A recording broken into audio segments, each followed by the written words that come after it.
Welcome to the Contrarians, and tonight we welcome Peter Jones along with Martin, and our topic tonight is top albums for drum sounds. So let's get started. This is great.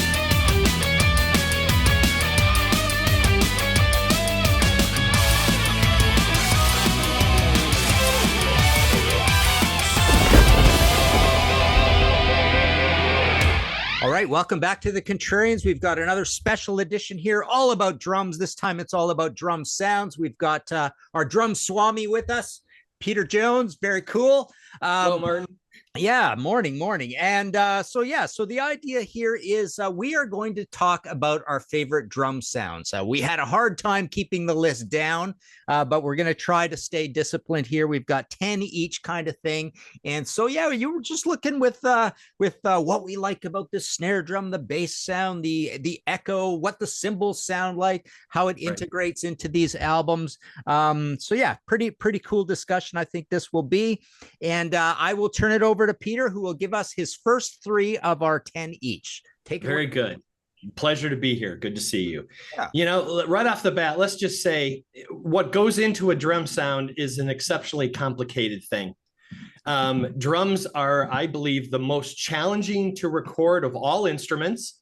They produce the most complex waveforms. They have the widest range of frequencies and challenges, even just within one drum, and let alone putting a whole kit together and how they interact with each other. And it comes down to a whole lot of things: how they're tuned, how they're recorded, what the budget of the group is, the skill of the engineers, the microphones they have, you know, how much processing there is, how much there isn't, where does it fit in the mix, what instrumentation is playing with it. All of these things affect drum sounds. So we have to bear that in mind when we're listening to these. So to start out with my number 10, I'm going to go real old school here, and I'm going to go back to 1971, and I'm going with Who's Next. And of course, this is Keith Moon, and the production and engineering is done by the infamous Glenn Johns, who has just a remarkable reputation for recording drums. It's called the Glenn Johns method, and it's typically never more than 4 mics. It's not a lot of microphones on each drum. He doesn't do that. He looks at it more as a whole kit, and he would typically put 1 mic in front of the bass drum, 1 to the left shoulder, and then 1 off to the right shoulder, triangulated so the phasing all worked, and that was it. So that required the drummer to play much more balanced and evenly, like he has his own faders in his head, because you can't adjust and go, oh, let me make the snare drum louder. You can't do that. Okay. This is a really clean and focused drum sound. I think this is the most busy that Keith is on any album. It's just toms and kick all over the place. It's clean, it's punchy, and it's more dry, which I like. It sounds natural, like you're more in the room with them, and I love that. You know, obviously the bargain where he goes nuts, going mobile, the fills and Won't Get Fooled Again. Oh, they're just glorious. So this always sounds good, and I love listening to the drums on that one. Nice. My next one is from 74. I'm going to go with Bachman Turner Overdrive, Not Fragile. And this is an interesting one because Robbie Bachman almost never, ever gets mentioned in any drummer conversation at all. And I love his playing. And this album is extremely punchy. It's got a lot of low end and a lot of power. And I love what I call that beautiful balance between the sonics of the snare drum and the sonics of the bass drum. And the wider that range is to my ears, the more they complement each other, like a high crack with a low punch, and that space in between there. The closer those start to get together, the less I'm as interested in their drum sound. And this one, just the toms are full.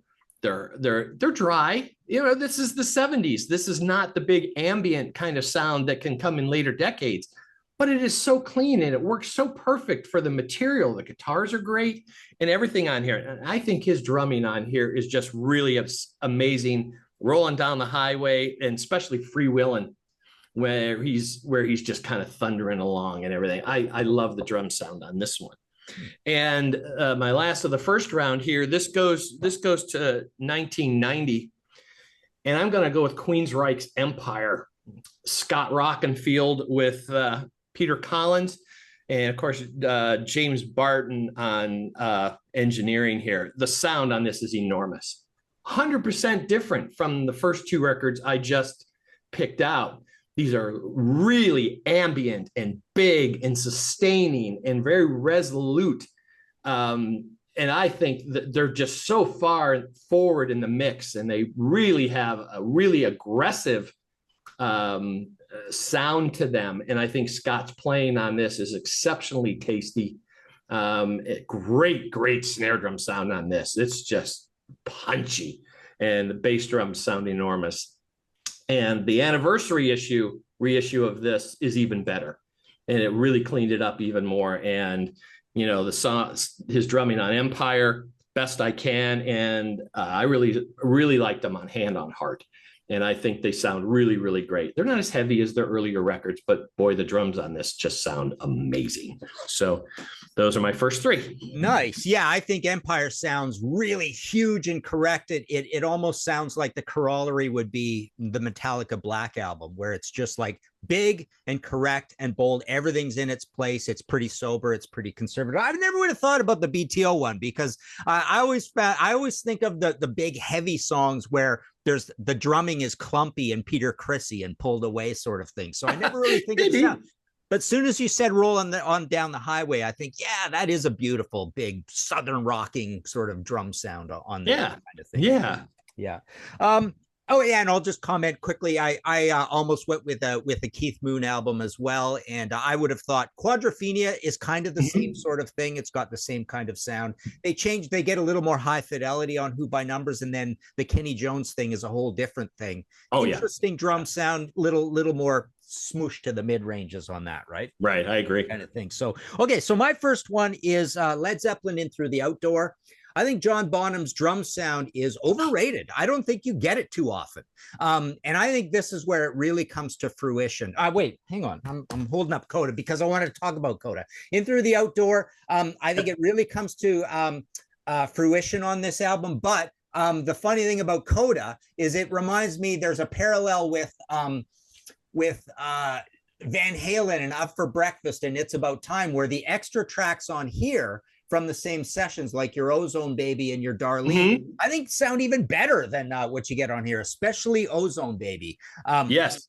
But I really think John Bonham's drum sound truly comes to fruition the same way I think you're really starting to get a Jimmy Page guitar sound on this album that carries through to Outrider, and then a little bit on Page Plant as well, walking into Clarksdale, but definitely Outrider. So the funny thing is, I think his personality really starts coming through on here, where I have nitpicky things I don't like about his drum. I love him as drummer, and I love his snare drum sound in most cases, but I don't think you really get. I think that bass drum sound of John Bonham is a little overrated, and here is where you get it best. To me, this just has a nice big ploipy, cavernous sort of sound. The snare also, in tandem with the bass drum, has the same sort of characteristics. I think there's just a beautiful kind of like, it's still mid-ranging. Coagulated is the term I always use, right? Because I think Jimmy Page's guitar sound becomes coagulated here and into Outrider, and so yeah, that's my first choice. My second choice is the great Roger Taylor on Queen Jazz. This has a really almost comedic, amusing sort of snare sound. It's this weird little processed tiny snare sound, but it's almost like he's putting it in there because there's so much going on that he doesn't want that to compete with everything, but he does want it to cut through, but it cuts through in like an AM radio transistor way. A little bit. But but the toms are amazing. There's so much thoughtfulness into this.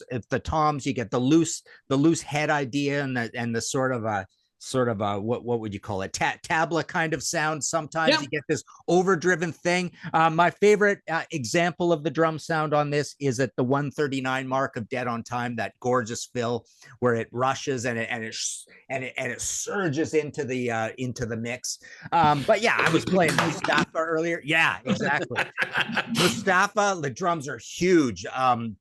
Fat Bottom Girls, huge drums, and again, this soaring drum fill that comes through there. So his drums on here are almost like a metaphor for this album as a whole. Zesty, quick, short attention span, interesting, spicy, all sorts of great things, great attention that they pay to this sound. But it's an urgent, action-packed, fast-paced sort of album. So right. I love that about his drum sound on there. And my next one is probably my favorite drum sound of all time, the drum sound on Abacab. Here it's just this airy, kind of distorted, atmospheric snare, beautiful toms, the most sublime sounding cymbals that you can imagine. Just this sort of China splashy sort of cymbal thing. It sounds like that the drum frequencies are like really low, interestingly placed in the mids, strangely, a distortion added to the highs. And I think you actually get an almost a more extreme version of what Phil does here. He's half of the Melt album, the Peter Gabriel album as well. And then you've got Steve Lillywhite producing at that point. Jerry Marotta is there as well. But again, you get those super innovative gated kind of tom sounds and stuff on here. So this is a really interesting sort of drum sound, probably my favorite, because there's kind of so much to talk about on it. But I rely on you somewhat to tell me some of the technical things that are going. Any comments on those first three? Yeah, absolutely. Let's talk about the big guy. Let's talk about Bonham for a second, because a lot of what we're going to hear comes from someone's attempt to kind of capture the Bonham sound. Absolutely. It became a template, a reference, for where he said, oh, well, that's got Bonham-esque. That's like Bonham. That's like Bonham. And of course, let's talk to In Through the Outdoor. For me, this is where his kit is the most blended overall, and it just sounds so complete. And when you listen to all the outtakes that are on the internet that have been kicking around, they're mesmerizing. It is so stunning how clean and how huge and enormous his sound is. You talked about his bass drum sound, a big 26-inch kick like that guy over there has a very specific sound, and it works in some applications it doesn't. His drum sound, let's say on Zeppelin 2, is not nearly as open and focused and clean. Obviously they did it on the road, various things with various 4 and 8 track things, but huge and open and resonant and a lot of headroom that you can hear decay. So I think on In Through the Outdoor, and also because the album is not as heavy, thick with distortion, it's that what I was talking about, the instrumentation that's around you. It allows more room for John's drums. Yeah, there's not much going on All My Love or In the Evening, right? I mean, there's just, yes. it's so you hear John loud and clear, right? It takes up the space. Yeah. You get to jazz, and he's got great drum sounds through all of his albums. Mm-hmm. And he comes kind of from the Bonham school too. They were mates. And, Roger plays very big, deep drums, but a lot of times without the bottom heads. So there's a mic shoved up inside the shell. Low tunings. They're heavy. They're very thundery. His toms have always sounded just monstrous. But a good clean snare. And it's always been that way. And that's that balance I was talking about. Plus, he uses timbales, rototoms, things that give you those high cracks to offset that, to give you a wide sonic range from his drum kit, which is nice. Let's talk about Phil for a second. And this is what's really great about Phil. His kit is kind of unconventional. He's always played a very small bass drum, 20-inch. It's not big. It's not this monstrous resonant thing. It's just a nice punch, which is much easier to record because it's not as big and reverberant and responding.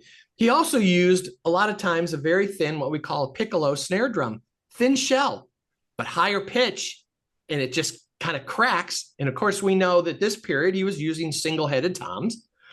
Again, they get that throaty, very quick response that speak very, very quickly. And microphones love that kind of sound because you don't have the conflict of a bottom head creating a whole nother resonant palette, which introduces a whole new series of frequencies that you got to deal with as an engineer. So they speak fast, they're higher tuned, smaller drums, and they really, really cut like crazy. So I think that's a great contributor as to one of the reasons why Phil's drums have always sounded the way that they do. Sweet. So those are great examples. My next one, I'm going to 1983, and I'm going to pull out Y&T's Mean Streak.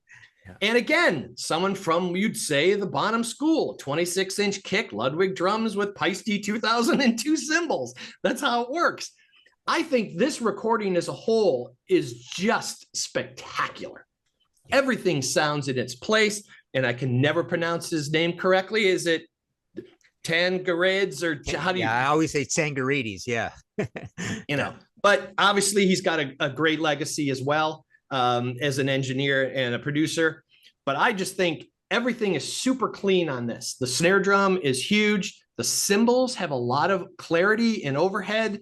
They're positioned perfectly in the mix, and it's an easy listen, but it's got a lot of impact and a lot of intensity to it, which makes this album really stand out for me sonically. And Leonard, rest his soul, was a monster player. That guy was really, really strong. Yeah, I'd say there's 25% of the Spencer Proffer Pasha drum sound in that album as well. And just to also, big up on Leonard Hayes. I mean, if you want to hear an even more extreme example of his drumming prowess, as well as a more hot John Bonham echoey drum sound, the Struck Down album is just immense to hear what Leonard can do. On this, he's really controlled and more. It's about the 80s. It's about the song. Yeah, perfect kind of thing. Yeah, but a great player, and it always gave those songs, so much energy and so much bite. Well, we're kind of going to carry Chris along to this one, 1987. And I'm going with Eternal Idol. And of course, this is Eric Singer, Jeff Glicksman of Kansas fame. And oh my God, I think the drums on this are crazy good. Tony's got that huge, enormous, thick sound, but yet his drums are so clean. The cymbals, the ride cymbal on this is like you're standing in the room with him. And the toms have a lot of punch. You get to Ancient Warrior, and especially the title track, Eternal Idol, where he's thundering with all that space. And the snare and the bass drum have that gorgeous balance between the two of them. I think his playing on here is exceptional. And I think this is one of the best sounding of their whole catalog. And I think Eric Singer just does a marvelous job on here. And I love the sonics on that one. To me, that's the most Cozy Powell of the Eric Singer drum sounds and performances on that album. Yeah, I would agree. But I think overall, it may have an even cleaner kind of sound or tonality than some of Cozy's do. And then let's stick with Sabbath here for a second, and let's go to 85. And I have to talk about Vinny Appice. And while this is not my favorite Dio album, it is my favorite drum sound from his solo albums. Oh my God. Another Lie, Like the Beat of a Heart, Just Another Day, and especially King of Rock and Roll. His drums are so massive. They're just, it's in your chest and then a slug to the helmet. It's just gut head. And it's so big. And he is also using concert toms with no resonant heads. He was in his Tama mode at this point, whether it was the white kit or the black one, which came out for Dream Evil. But hearing his drums on this tour was life-changing. It was one of the best live drum sounds I've ever heard in my life. And it translated well on here. And I'm going to just kind of tie it in because I have to talk about Vinny as well. And I've got to talk about what he sounds like on Mob Rules, because I think this is the best of the Martin era. One of his top 3 or 5 recordings and engineering jobs. The drums on this are huge, and they just sound amazing. And of course, Vinny's always sounded good, everything he's ever done, and his kits always sounded great. His playing is great, and both of these just have a ton of punch and a ton of power to them. So those are my next 3. You know, I never would. You've convinced me on one thing on Sacred Heart. I would have put Sacred Heart near the bottom of my list for Vinny albums, and I would put Mob Rules up super high. So what I think about the drum sound there, the positive that you've brought out on that one for me to think about a little more is the punch. There's a little bit of a mid-range punch to this bass drum on that, whereas you know, Last in Line, Holy Diver, Dream Evil, it's a little more high fidelity kind of thing. It's a little more bulbous. Yeah, and I'm not a fan of Craig Goldie's guitar sound. And I think the overall mix is kind of muted. So from a full album standpoint, not one of my favorites, but it purely comes up here solely for Vinny's drums, you know, and it was like, doo doo da boom bop. Yeah. It's just like, oh my God. Yeah. It's the biggest sound on every track. And I'm like, from a drummer, that works. Yeah. It is harsh and kind of distorted though, but it is huge. It's really got slap to it, right? He sounds really aggressive on it. The louder you play it, the better it sounds. Yeah.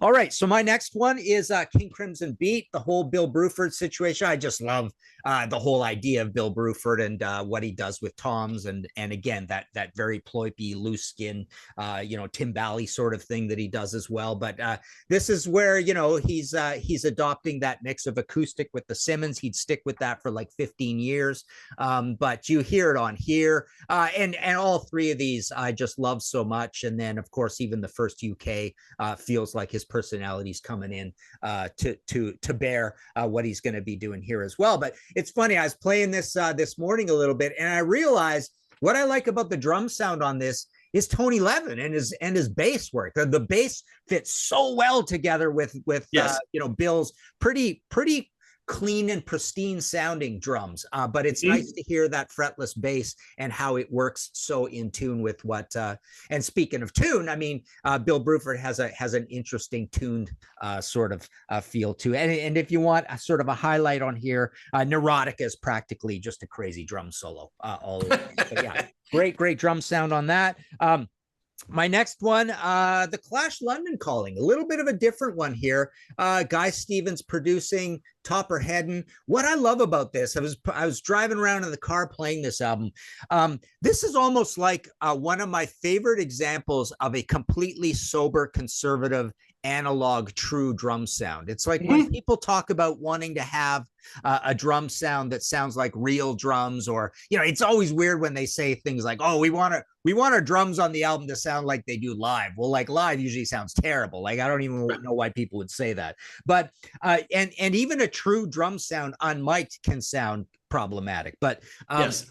What I love about this is that it's just beautiful high fidelity on an album that is generally rollsy. It's not heavy, it's not punk. There's a lot of acoustic guitar in these arrangements, but it's got one of the most beautiful, just inspiring snare drum sounds that you can imagine on this. And he's just got such groove as well. He's got a little Charlie Watts to him.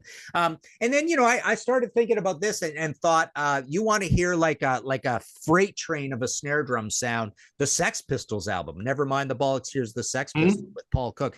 Beautiful drum sound there as well. Crazy powerful, great bottom end. And again, like Topper, he likes those big single stroke snare fills, just like Cozy. So Cozy is kind of known for that. And you know, this also reminds me of Dave Holland on, say, something like Point of Entry. The big snare fills, the big snare drum sounding like a snare drum should be. Nothing strange about it, nothing too high, nothing too low, nothing too echoey, just like a firecracker snare sound. Good reference. Yeah, that's my tribute to the snare, basically, is London Calling. And my last one of this grouping is Pantera, Vulgar Display of Power. There's my fully signed Vulgar. This is a collaboration between the sadly deceased Vinnie Paul and Terry Date on production. Terry Date was a little bit like this, only fleetingly when you think about Soundgarden. But when he comes into this and he meets Vinnie Paul, they create something somewhat inspired by Injustice for All, one would suspect.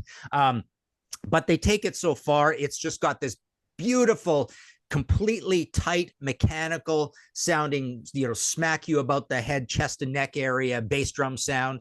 Right. And it's just so precise and so bright at the cymbal end of things, and just a powerful, authoritative snare. And essentially, I mean, this sound was created on Cowboys from Hell.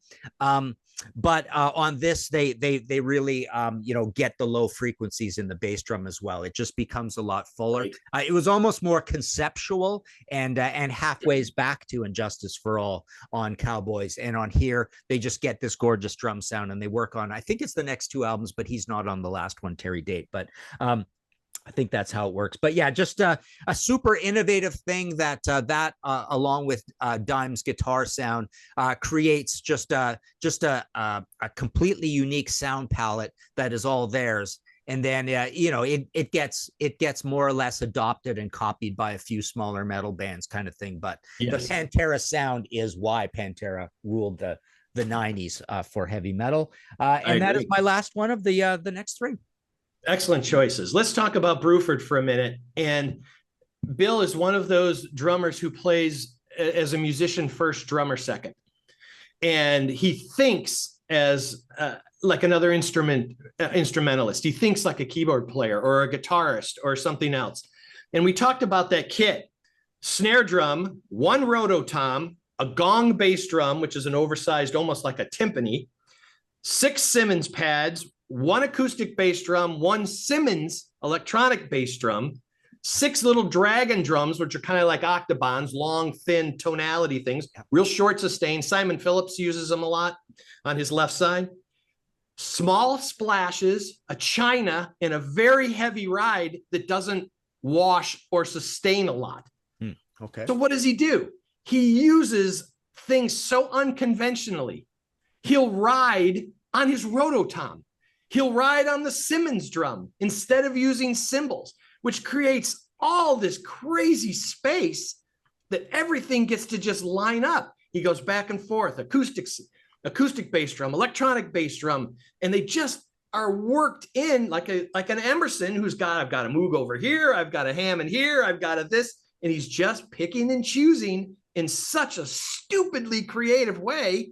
Yeah, it's funny you say that, Peter. So what you described is unconventional equipment laid out unconventionally, and then he plays them unconventionally. Absolutely. Nobody was doing this. And we have to point out the influence of this. The Bozio going to a whole rototom kit, Neil Peart going to the electronics with Grace Under Pressure. Bruford was a huge influence in that, especially on Neil, because he was totally into what Bruford was doing during that period. And it's nobody else has done it, and nobody else has been able to do it. Dana Carey kind of does that in Tool. He's got an unconventional kit with a very unusual way to do things. And it just makes those albums just sound so incredible with the skill of the rest of the musicians he's with, especially Tony. You had mentioned Levin, and they can just dance in and out, and you can just, like a jigsaw puzzle, put everything in its place, and you get this perfect, complete sonic spectrum where everything is just transparent and so easy to listen to. It's brilliant. Those things sound amazing. And let's just throw in the word jazz in there as well, because he's truly like a prolific jazz musician as well. And it feels good to me. I mean, that album, all that stuff, right? You watch the way Bill plays, very loose wrists.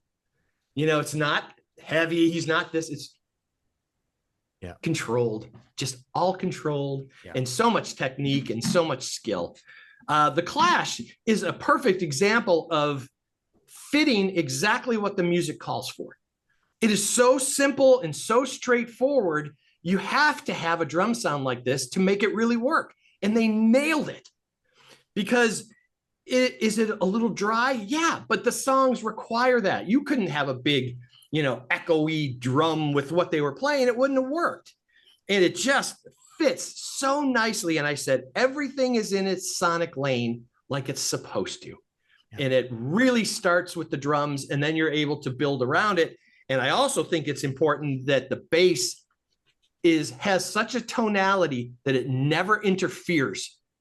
You can hear it so cleanly on its own, but together creates this really full rhythm section sound. And that's what you're going for.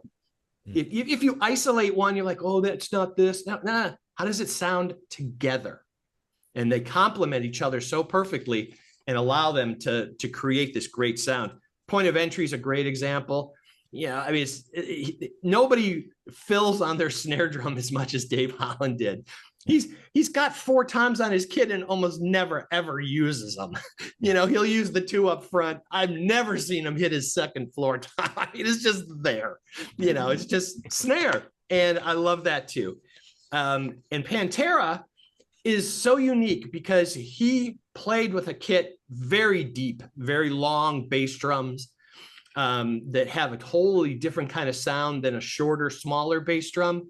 And his signature sound is so important that Charlie Benante on these tours that they're doing recently was able to acquire the samples of Vinny's original drums that he is triggering off of his kit, because he goes, any other kit wouldn't sound right. So he wanted to be as authentic as possible, and he's sampling and triggering Vinny's original drum sounds, which I think is cool as hell.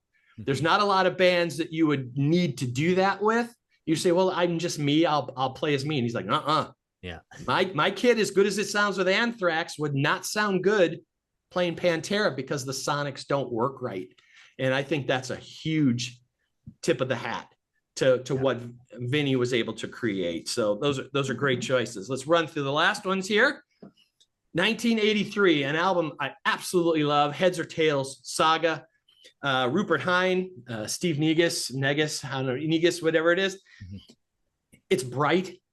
Rupert Hine's productions are bright. I'll admit that right off the bat. But holy goodness, do his drums sound amazing on this. Super clean, super forward. Everything's got its place. The cymbals sound amazing. Snare drum's great, and he's got some use of electronic drums in here that he uses very, very tastefully. And I just think it's a super, super clean production. And Saga is great because they don't overload a lot of low end. A lot of its keys, guitarist Ian Crichton is more like a Demiola. He picks and mutes and kind of dances in and out sonically, and it's not these walls of sound that just kind of bludgeon you. It's kind of more, if I can say, it's more along the line of Crimson, where they're kind of placed all in little pieces that make this perfect sonic palette. And this whole era through here, even all the way back to the debut, I thought Steve's drums have always sounded great. 84, Mr. Powell. And I will qualify this. This is the UK version only. I do not like the US version at all. His drums on the original UK version are absolutely glorious. You can hear his bass drum, and you swear you can just hear it vibrating when the beater comes off it. It's so huge. It's just so amazing and so tight. I think this is my favorite cozy sound of any studio record for his whole kit. The way the cymbals sound, the way the toms sound, the snare, the hi-hat, and the bass drum are absolutely amazing. And I just think because this is the perfect example, because once you change instrumentation, you bring in John Sykes, who has a totally different guitar sound than what was on the UK version. It starts to mask things get covered up. The drums didn't change much, but they're not as transparent now, because the easiest way to say it is, let's say frequencies are like your glasses. The more frequencies that are in the same spot, they start to overlap each other, which means they mask themselves. You can't see. You want them to spread out this way, not overlap on top of each other. And they'll cancel each other out after a while. And this one doesn't do that on the UK version. And I think that one just sounds super, super stunning. We have to talk about Neil, 82. I think this is where they were just hitting the peak. You know, moving pictures is amazing. Don't get me wrong. But the sound on this, this is demonstration quality for me. The entire kit is so clean and there's so much power. And I was going to consider Grace and even moving pictures, but the way Terry Brown, and it's such a shame that it was his last. I would have loved to see where he would have gone with them on their more, you know, alternative and electronic stuff forward. But the snare drum on here is more focused and has got a just, oh my God, it's got such a punch. And the Analog Kid and Chemistry and Digital Man is just thundering away. Every nuance, every little symbol, every splash, perfect, perfect, perfect. And I always have to just do this. They should have used that for the cover because that's way damn better. You goofed up on that one, guys. Yeah. My number one has always stayed the same. 1983, Outside Inside by the Tubes. Wow. David Foster. And I typically don't like David Foster anywhere near rock bands. I certainly don't like what he did with Chicago. No, thank you. It's not my flavor. I'm an old school guy. But holy smokes, this is maybe my favorite sounding album ever. Whole album all the way through.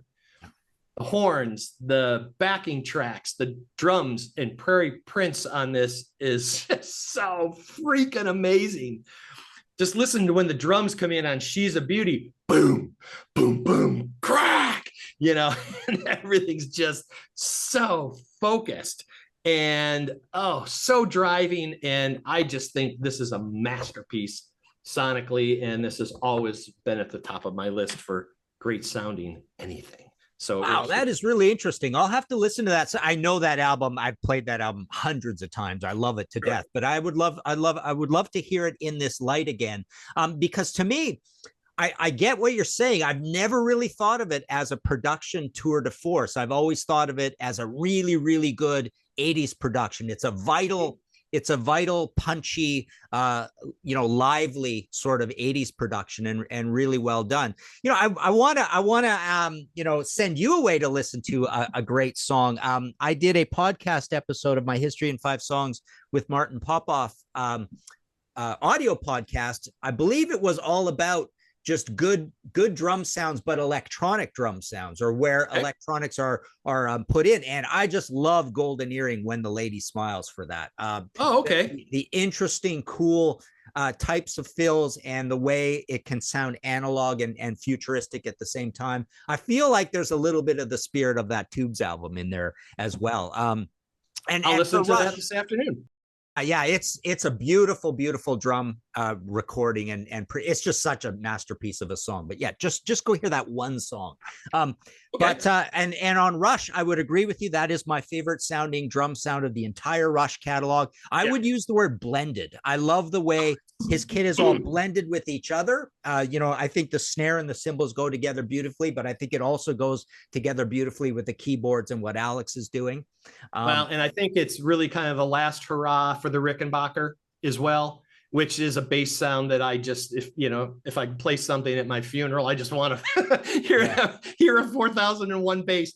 And that was where they integrated with the whole new sound. And of course, now he's in his Tama mode, and those drums just sounded otherworldly, and they just and Terry just freaking nailed this. It started at Permanent Waves, really peaked at Moving Pictures, and then I thought this just really apexed.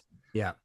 And I would add that for a super correct, conservative, high fidelity drum sound out of Neil, you actually don't get that often. But I think 2112 has probably got the best for that. I just feel like that's like the epitome of we're just going to do the best job we possibly can in a full conservative way on all the pieces. Yeah, which is one of the reasons why they were so disappointed in All the World's a Stage, because he had so many mechanical problems and issues recording his drums, and they didn't translate well, and not good. Yeah. All right. Okay. So for my final four, I'm going to start with Van Halen 5150. Some people think this is an odd choice because this has a production job on it that is controversial. People think it's gone too far. But I just love that it has that Vinnie Paul slap to what Alex is doing. It's very high tech and extreme. And I think this is where they really, put their shoulder into the Brown sound. And actually, they make it more Brown sound by the joint definition of what Alex and Eddie do, but they also make it less brown in that it's very bright. It's moving away from the brownness or the darkness or the slight dropouts in some of the highs that you get in the David Lee Roth era. And interestingly enough, again, I would say that beautiful Alex sound reaches its apex with those bizarre couple of little "It's About Time" and "Up for Breakfast" songs, where that is very close to my favorite drum sound of all time on those songs. They are just, it's the most powerful, heaviest and raw, like tanks rolling through the desert drum sound that I've ever heard. Right. But on here, this is a collaboration between, Mick Jones doesn't do particularly much on here. I think the who we can thank for this drum sound is Alex, with that, the same sort of thing that people say all the time. It's in his hands. Well, it's in his whole personality, and Don Landy as well. And I bet Eddie too. But yeah, I don't think the songs are particularly great all throughout this album, but I think this is just a joy to listen to for just a wacky, extreme drum sound, especially on such a huge corporate album. Sure. And my next one is Max Webster, A Million Vacations, the great Gary McCracken. I wanted to pick this because this reminds me a little bit of what I just said about 2112, but also the way that Pat Travers complains about Heat in the Street, and how a lot of fans complain about Thin Lizzy Renegade. I've always liked a super high fidelity, pillowy, billowy, not particularly heavy metal, raw or mid-rangey sort of sound. Peter, you've always explained this really well when you talk about albums that when you turn them down too much, they disappear. Right. Yes. But when you turn them up super high, when you've got these albums with a lot of high end and a lot of low end, they can sound great. But again, also albums like that sound terrible in the car if you're trying to, have your windows down or the sunroof up or your air conditioning blasting. You need mid-rangey albums in the car. Albums like this are not mid-rangey. So what you've got is the great Gary McCracken with beautiful, huge bottom end. This is the odd outlier where you've got this John DeNotbeck producing, who's known for nothing else kind of thing. He's just kind of in and out, and he's kind of a mystery man. It's not a Terry Brown album, but you also get the massive tune toms kind of idea. Remember, famously, Neil would stand behind Gary watching Max Webster, support Rush, and Neil would stand there and marvel at what Gary could do and try to skip him up and all these sorts of things, right? Like really cajole him and push him. And Gary's just such a great, tasteful drummer anyways, but but he definitely has a clear idea of what he wants out of a drum sound. And High Class and Borrowed Shoes is great as well, and that's Terry Brown there. On this, it's just this to me is truly, I can never forget slightly debating with Pat Travers about why he doesn't like Heat in the Street or Crash and Burn particularly. It's because they are not heavy metal productions, but they're super huge, warm, analog, big productions, and I'm fine with that on a hard rock album. So I think that of Max album. I feel a little bit of that way about Bobby Blotzer and Invasion of Your Privacy as well, and just the whole Rat sound in particular. It's this massive, rolling, bulbous, bassy sort of thing, big, huge pocket, but it's not particularly heavy metal produced kind of thing. No. All right, my next one is ZZ Top Tejas. Totally different reasons. Again, this is a bizarre, small, in a matchbox, amusing, comedic sort of sound. You hear it immediately because you hear Frank alone to open the album on It's Only Love, and you hear this bizarre drum sound they're going for, which is just, it just sounds like crickets playing in a little matchbox. This hilarious snare and hilarious ploipy bass, super dry toms. but it's just a joy to listen to on this album because the other guys are playing sympathetically. They've all decided to make it this sort of super intimate campfire, but still electric album. And I just love the production all throughout this because it's just so obscure and eccentric and so non-commercial. And then also Frank helps out by adopting sort of that new technique with the sort of almost paradiddly vibe to these fills that he's putting in all throughout it. So it's a feathery, light, interesting album. It almost sounds like he's playing brushes on all his pieces, kind of. You know, but it is sticks. So my last one is Sweet Give Us a Wink. And just to tie all the way back to the wise words Peter said about a lot of people trying to get a John Bonham drum sound. This is recorded at Musicland. It's out in the recording bay. I think it was explained to me. It's all in my sweet book, which is now out of print, sadly. But yeah, on this, you hear the intro to Cockroach again. If you want to hear, Mick Tucker on his own, it's got one of the more boomy, echoey, huge bass drum sounds and snare drum sound. The snare just goes for miles on this thing. He's a huge fan of Ian Pace. Yep.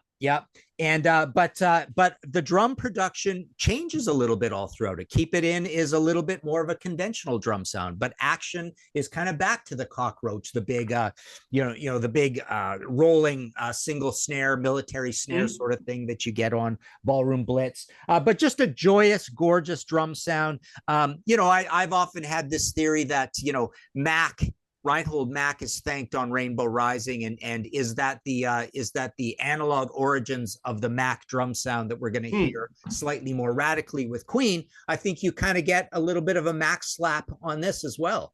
I think you're on your way. This is like the analog version. It's almost like City Boy is the analog City Boy, and Highway to Hell and Boomtown Rats, and what is the other one? But they're all like the Def Leppard, High and Dry. They're almost like the analog version of the radical Mutt Lange. I think you kind of get the analog spirit of Reinhold Mack in these things, crossed with the spirit of John Bonham. All these people seeking the John Bonham drum sound. So that's my final four. Great choices. Let's go to the Van Halen for a second. And the thing about Van Halen, especially Alex, is so unique. One of the few drummers that you can pick out of a lineup and you go, that's Alex. Yeah. And why is that? Because he's a chameleon, but he's not. And the reason I say that is that the core of his drum sound never changes. The hi-hat, 15-inch 2002 sound edge, his Ludwig snare drum all taped up with his perfect little triangle pattern, and the kick drum. That never changes. What does is everything else around him. Early albums, conventional, Ludwig, Silver Sparkle kits, the first couple albums or so, goes to the stainless steel kit. He goes to the all rototom. He's got rototoms. Now he's all Simmons drums. Now he's a combination. All of that stuff changed, but the core didn't. So when he was playing the songs, it's him. And it's him. That throaty, that snare drum is instantly recognizable as Alex. That's his sound. And the toms are almost like a FedEx package arriving at the door, right? It's like all of a sudden, like, whoa, where do those toms come from? It's like wow, right. It's just sits so outside the sound picture when you get to something like 5150 or into OU812, right? Right. Yeah. But he's always kind of been like that, and it'll just come out of nowhere. And what is interesting, you talk about the mix on this, and it's a strong thing to make here because Don Landy did not really particularly like Ted Templeman's mixing and balancing style. Ted, especially with Van Halen, he did what Cream used to do. He would put Eddie in the left channel, bass in the right channel, drums would blend in the center along with vocals, then the guitar solo would come in on a separate channel. When it sits like that, it affects your ears, where things are, how much of it you hear. Don spread this one out. And there's much more Eddie in all of the channels, which is going to change the whole sonic spectrum of how things balance with each other. And I think that's why 5150 stood out so much, because you go back for unlawful carnal knowledge. As soon as Ted comes back, some would say, oh, there it is. There's the Van Halen sound I love. Why? There's Eddie back in the left channel and is right back to where it was. Yeah. And I think that's an interesting thing to point out that Don did with this album only that makes this one kind of stand out. Good or bad, whether you like it or not is your choice, but that is a huge element that is different. Yeah. The Max Webster stuff is great. I really enjoyed seeing Gary live, and such a solid player and so tasty, and everything just always sounded great. And like you said, it just fits perfectly. It's exactly what the album calls for. And that one that fits beautifully. Heat in the Street, the Pat Travers stuff is challenging for me. My favorite album is Putting It Straight. But that's a very interesting drum sound from Nico. Very dry, but very throaty, more concert toms that kind of just dart out at you. Yeah. The snare and bass are kind of clean, but a lot of cymbals. Cymbals are clean. And I thought that you got with Tommy, and my issue with Tommy Aldridge has always been, he's the purveyor of I call it the dancing tom-tom. He'll start on his first tom-tom and go to the next ones, but it's the same sound as the first one and just kind of carries through the whole kit because they all sound exactly the same. Because the thing that Tommy is most concerned with are his kicks and his snare drum. That's what drives everything he does. The toms are kind of immaterial, and they do not have a pitch acuity to them. They do not go do do do do do. They go do do do do, and they just all sound the same, which kind of muddies the mix up for me. You talk about Rat, and I went back and listened to Detonator yesterday. And if you want the most in-your-face, forward drum sound that just dominates an album, that's it. And it is so huge. And you're like, well, now it's getting a little more processed, certainly versus Out of the Cellar and Invasion. But it was so huge. But you would never confuse that for metal drumming. You don't confuse him for Tommy Lee, and that helped those Rat albums sound really clean. But it's a very different and unique sound. We get to Frank Beard, and to me, everything just kind of summarizes on the beginning of El Diablo. And everything's they're kind of just all, and it's dry, and it's like they're almost like they're around a campfire. Yeah. And it's nothing comes big, nothing is heavy. It's just, there it is. It is just, but it's got energy. You can feel the push like an Arrested, but it's just, punch. It's just so easy and so clean and nothing fancy, and of course, that's why Eliminator was such a huge shock, and these hideous, despicable remasters that came out at the time when they changed all the drums and everything. I mean, that's just an abomination. Whoever did that should be like strung up. Yeah. Glad they're all available now back in the original mixes, because that's where they should have been. That's how they feel the most. It's funny, Peter. Do you ever get that dream? I get this drum dream all the time. It's like you're rushed in, you don't have time to set up. You set up all your drums, you can't reach any of them, and all of a sudden you got to play immediately. You're not sure you know the songs. To me, that's Bobby Blotzer, and to me, this Tejas album is like the drum kit it could fit in a shoebox right in front of you, kind of thing. Right? I have never had another person articulate what I have been trying to tell people my entire life. I would wake up and my wife's like, what's the matter? What's the matter? I go, I got called for the greatest gig ever. And I'm setting up and they're just standing there looking at me. And I'm like, oh, wait, that cymbal's a little bit too far to the left. Wait. And I never play a note. And then I wake up and I'm like, oh, crap. I have that so funny all the time. Peter, I got to tell you, the absolute parallel dream, I get this one all the time, too. You go skiing. You show up pretty late, you go to the rental place, you get in this line, you buy the ticket, and you never end up skiing. It's the exact same thing. You're right. Yes. You never end up playing the damn thing. I never play a note. And I'm just like, why is it to me in my head, it takes me like 3 hours to set up a drum kit that should take 20 minutes. Yeah. And I was just like, and they're just standing there looking at me because I'm like, I'm so, oh wait, the tom's not right. I can't reach the bass drum. I can't reach that cymbal. I can't reach my hi-hat. Yeah. Oh, it was awful. Thank you. I've never been able to talk to any about that ever. Funny. Do you have any honorable mentions? Not particularly. Okay. I actually wrote down one quick note. I did an entire podcast episode on all the different Metallica productions, and Metallica, you could have this whole episode go an hour just about all the different sounds that Lars got.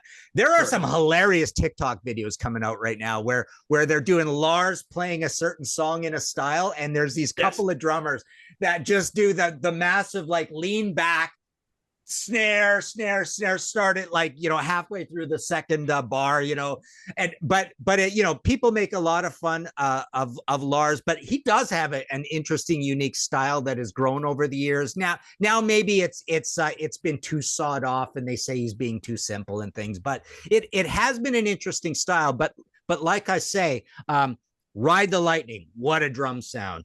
Master, little lesser, but still radical.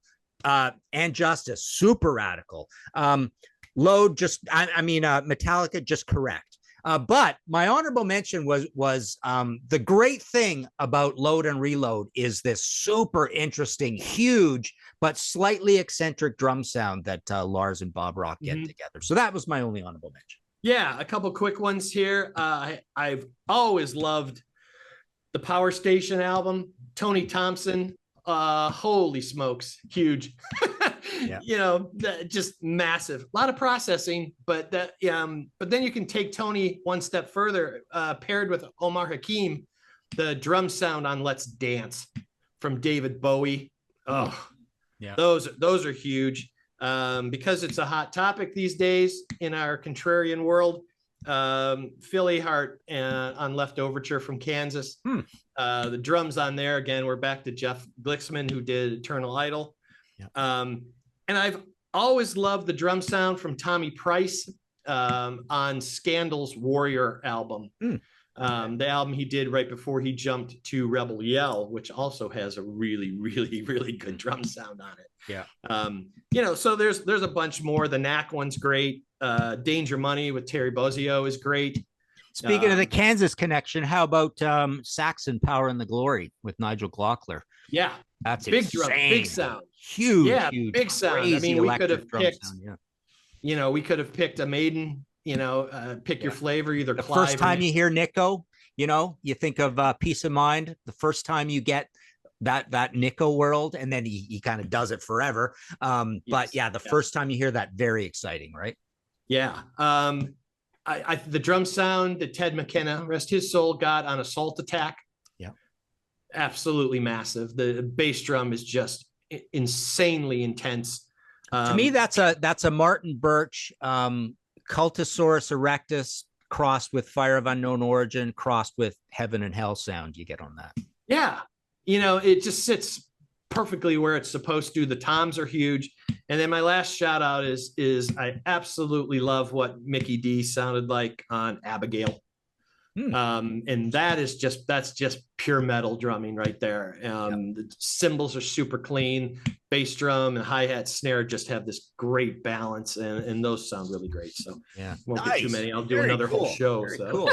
All right. This was a lot of fun, man. This was great. So thanks for doing this. Let us know in the comments below what you guys think are your favorite drum sounds, which ones we missed. Very cool. Like and subscribe, all that stuff. Yeah, I always keep forgetting to hit the like button, but that apparently matters. So hit that like button. But this has been an awesome reprise. Go see our last go see our show on Ahead and Behind the Beat. That got a lot of controversial comments. Some people liked what we were saying, some people didn't, because it is a very arcane concept, right? It's like how well did we explain it, kind of thing. Right. Are we full of crap? But yeah, I thought that was a pretty interesting episode. So yeah, I want to thank Peter again for doing this, and we're probably going to come up with some other ideas for you in the future. So everybody, and Peter, go listen to Golden Earring, When the Lady Smiles. That's